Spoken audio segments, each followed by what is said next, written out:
Good day, ladies and gentlemen. I just read The Fall of Cadia by Robert Rath, and while it is certainly not his best work, it is enjoyable nonetheless.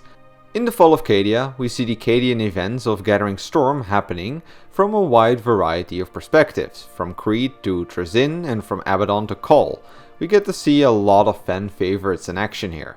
But outside of these, the book also introduces a heap of cool OG characters to paint a better image of what's going on in the head of the troops on either side.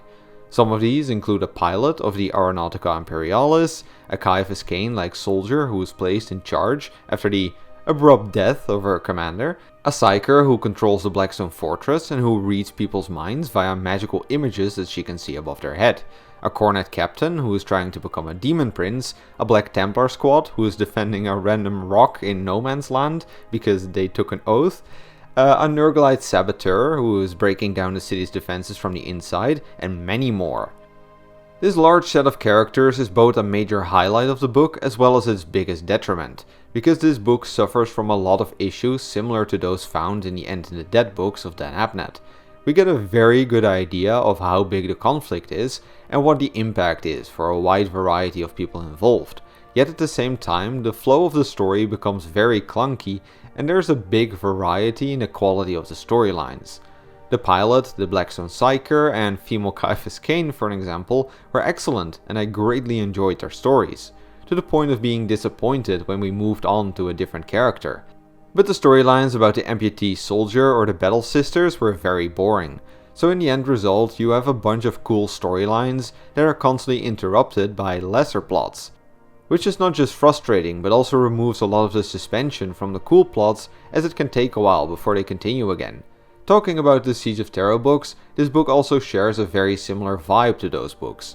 There's the switching plotlines and fragment glimpses, there are very dramatic combat scenes featuring a wide variety of factions and units, there's weird ass chaos and Xenos bullshit, but most of all, there's a lot of darkness and despair, as most troops meet their end in a gruesome last stand. If you like the Siege books, I'm certain that you will like this book as well, but if those despair-filled big war books aren't your thing, this probably won't be your cup of recap either. The final downside I want to mention about the book is that it starts to feel pretty rushed towards the ending. For most of the book we follow these OG side characters, with only a couple scenes from people such as Call, Celestine or Greyfax. But near the end, they suddenly all appear together and all need their time in the spotlight to cover their actions from Gathering Storm. So we literally start to speed from that scene to that scene and from heroic 1v1 to monologue. Sure, all things get an end, but for how slow paced most of the book is, the ending feels really rushed. A major highlight that I think most people will enjoy in this book is the excellent portrayal of many of the named characters. Creed is painted as a troubled commander who is way out of his depth, which in reality is what he is, but rather than simply painting him as a clown who screws up and ignores imperial authority, the book actually gives him a very fair treatment. Sure, he makes his mistakes, and yes, he has issues, but he is also courageous and shows great levels of tact when it comes to troop morale and infantry tactics. Not to mention that he recognizes his shortcomings and improves his role throughout the book. Creed is a complex character, whose character grows a lot during this book, with Rath fortunately avoiding the common Mary Sue or old white dude character tropes. Another highlight of this book is Abaddon, of whom we finally see his ruthless cunning and genius. We see him playing 4D chess to try and keep the influences of the four powers in balance, creating conflict between his commanders on purpose, setting up various factions for failure or success, and basically making sure the gods keep their claws at each other's throats instead of his. I really like how we actually see some of this military genius, as this wasn't that prevalent in ADB's Abaddon books. The book also does a great job of showing why Abaddon resolved the conflict as he did. I know the worst docking action in the history of 40k gets memed about a lot, but it turns out there were actually a couple of good reasons to do it this way. And don't worry, we also do get some great bolter porn with him. This might be a loyalist focused book, but damn, Abaddon definitely isn't portrayed as a weak combatant here. Trazyn also is a joy to read about, as was expected from the author of The Infinite and the Divine, and while Call is mostly Haley's creation, Rath borrows him pretty well. Another fun part about this novel is the amount of detail it has for things such as logistics, rations and communication. Most books spend a lot of time talking about the fighting and the shooting, but logistics and supplies are almost as if they are not important in an actual war. So I like how this book actually brings these things up without feeling like it wastes too much time upon them.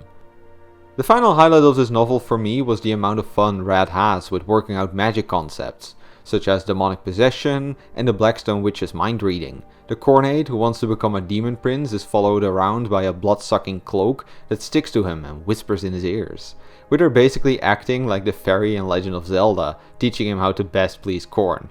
The witch meanwhile sees the thoughts of an iron warrior, like a complex steampunk construction, the thoughts of Abaddon as a constellation, and the thoughts of the Cornade captain as shapes formed in splatters of blood. Every character gets their own creative metaphorical portrayal of their psyche, which I enjoyed a lot. And those are just some examples. There's also Nurglide Mind Control, Necron Tech Boogaloo, and so much more. So all in all, I'm going to give this one 4 out of 5 stars. Rath does an excellent job at fleshing out some major characters such as Abaddon and Creed, while also creating a wide set of cool and interesting side characters to make this book feel a lot less like an Avengers movie. There's a lot of cool world building involving warp magic, Necron tech, military logistics and more that are starting to become the typical highlight of Rath's work. But sadly, not all the storylines share the same level of world building and interesting characters. So the end result suffers a bit from having the same bloating and pacing issues that are so common in other Warhammer books involving such large-scale conflicts, with the Siege of Terra books being the obvious example. That being said, it is still a very enjoyable book, and many of the storylines on their own really are solid 5-star plots. If you enjoyed the Siege of Terra book so far, I highly recommend picking this one up, but also for Chaos Space Marine and Guard fans, this is probably a must-read. Anyways, that's all I got for you today. If you like the content, please consider subscribing or joining us on Patreon. Otherwise, have a nice evening and don't forget your nightly prayers to Nagash.